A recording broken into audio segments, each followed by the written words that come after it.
you know, it certainly was quite a contentious morning on the stand for one of the prosecution witnesses in the Conrad Murray trial. During cross-examination, Murray's defense attorney Ed Chernoff hammered the coroner's investigator for her work in Michael Jackson's bedroom. KTLA's Brandi Hitt was in the courtroom. She has the latest.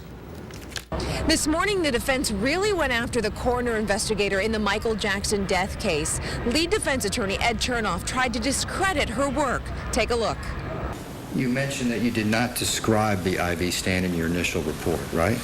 Yes. You also did not describe the saline bag in your initial report, right? The saline bag on the IV stand, Right. correct. Or the syringe or the tubing, you did not describe that in your initial report. I did not describe it, correct. Would you consider that a mistake, Ms. Fleek, on your part? I described something in detail later on. I didn't include it in the general initial narrative. Is it a mistake? I could have described it more in detail. You could have described it at all, right? In the initial report, yes. Chernoff really went after her, constantly asking her, did you make mistakes? And her answer was no. And then he used the term, is this bad investigating? And she would continuously answer no. I watched the jury during this cross-examination, and more than half of them were not taking notes at the time. So you'll have to read into whether they're actually using this as part of their determination in this case. In downtown Los Angeles, Brandi Hitt, KTLA 5 News. A contentious morning on the stand for one of the prosecution witnesses in the Conrad Murray trial. Murray's defense attorney hammers the coroner's investigator for her work in Michael Jackson's bedroom. KTLA's Brandi Hitt was in the courtroom. She's live from downtown. Brandi. Hi, Sharon, Micah. You know, you could call this CSI Day in the Conrad Murray trial. A toxicologist also took the stand and testified that Michael Jackson had more propofol in his system than any other drug his office had tested. I personally did the test and detected propofol in the urine.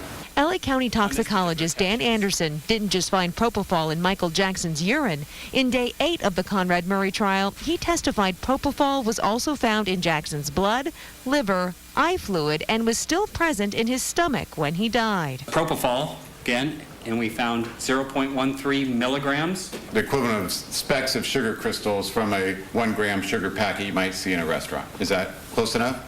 To equate to that, yes. Prosecutors contend Murray, Jackson's personal doctor, gave the pop icon a deadly dose of propofol in June of 2009. And the drug was also found on some medical equipment in Jackson's bedroom. The syringe barrel, specifically with about 4 drops of fluid in there, having propofol and lidocaine. Well, the propofol's in the therapeutic range, isn't it? Yes, it's in therapeutic range in the appropriate setting. No, it's not a therapeutic range in this particular setting. The defense spent the day also trying to discredit the LA County coroner investigator who collected evidence from Jackson's home. You made a substantial number of mistakes in your investigation of this case.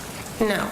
Alyssa Fleek threw out her evidence notes after she says she transferred the data onto 4 required reports. After a normal scene investigation, I get rid of my notes and I put everything into a narrative. But the scene notes that reflected the evidence that was there on the day that Michael Jackson died, you destroyed. Right, I do that in all my cases. Fleek did have to go back to Jackson's home, which was not secured 2 days later, after detectives discovered there were more drugs stashed in his closet. That's bad investigative work. Would you agree? No.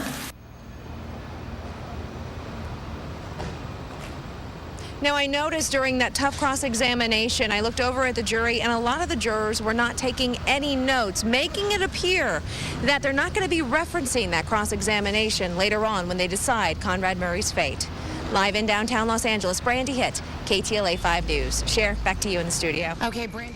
You could call this the CSI Day in the Conrad Murray trial. Today we heard from a toxicologist who said Michael Jackson had more propofol in his system the day he died than any other drugs his office had tested. Now, out of all the fingerprints tested, we learned today only 1 was positively identified on 1 propofol bottle, and that belonged to Conrad Murray. In downtown Los Angeles, Brandi Hitt, KTLA 5 News.